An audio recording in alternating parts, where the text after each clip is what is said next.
Assalamualaikum warahmatullahi wabarakatuh. Saya Silvi Widianti dari kelas MN17C ingin mempresentasikan bab 5, yaitu tentang edukasi demokrasi di Indonesia. Yang pertama ada demokrasi.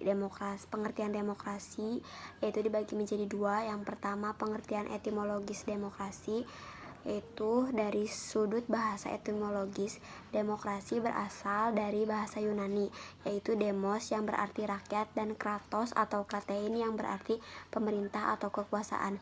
Jadi secara bahasa demos kratein atau demos kratos berarti pemerintah rakyat atau kekuasaan rakyat. Yang kedua ada pengertian terminologis demokrasi.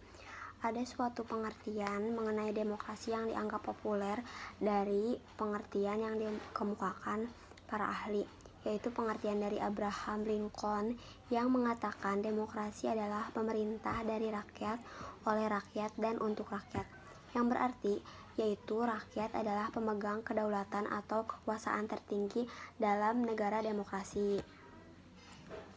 Terus yang ketiga, demokrasi sebagai bentuk pemerintah.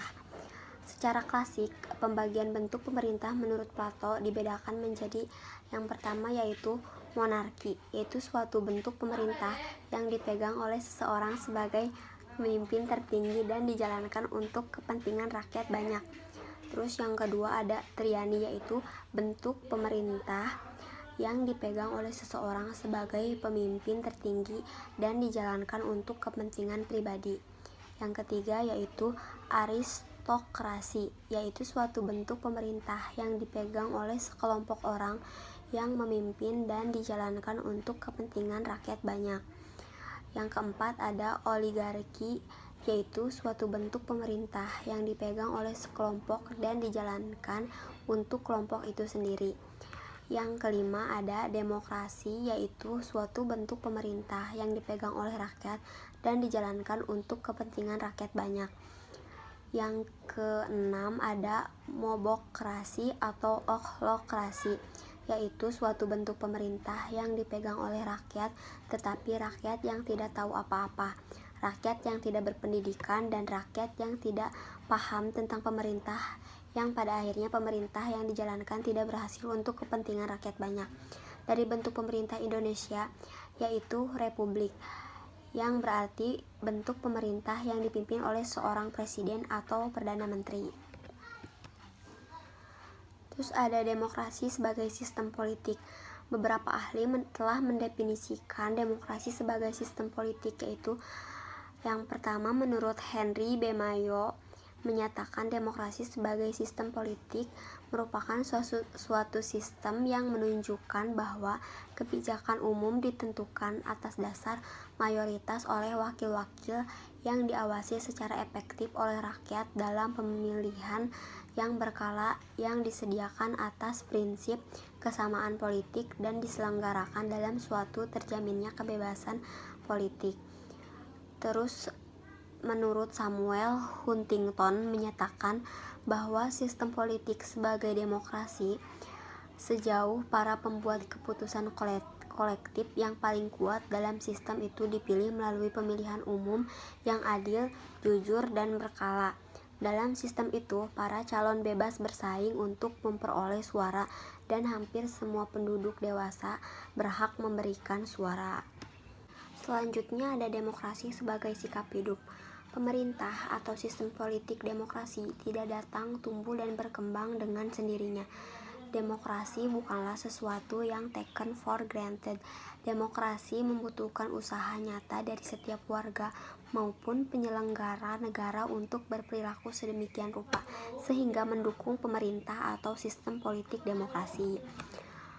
Lalu ada demokratisasi, yang berarti proses menegakkan nilai-nilai bertahap.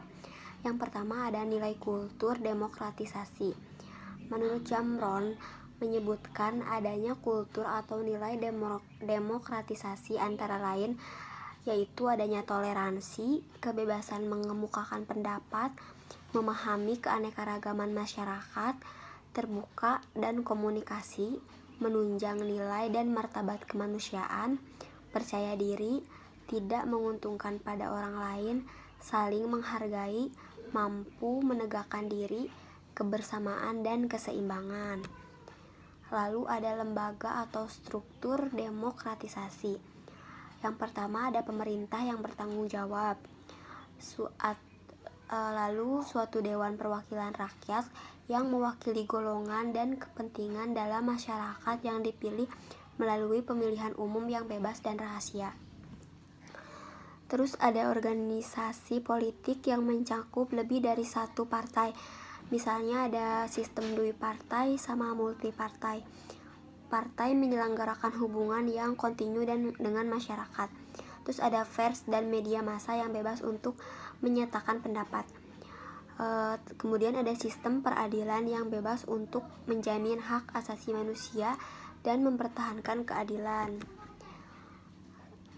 Yang selanjutnya ada ciri-ciri demokratisasi. Yang pertama yaitu berlangsung secara evolusioner, yaitu demokratisasi berlangsung dalam waktu yang lama. Yang kedua, proses perubahan secara persuasif bukan koresif, yaitu demokratisasi dilakukan bukan dengan paksaan, kekerasan, dan tekanan.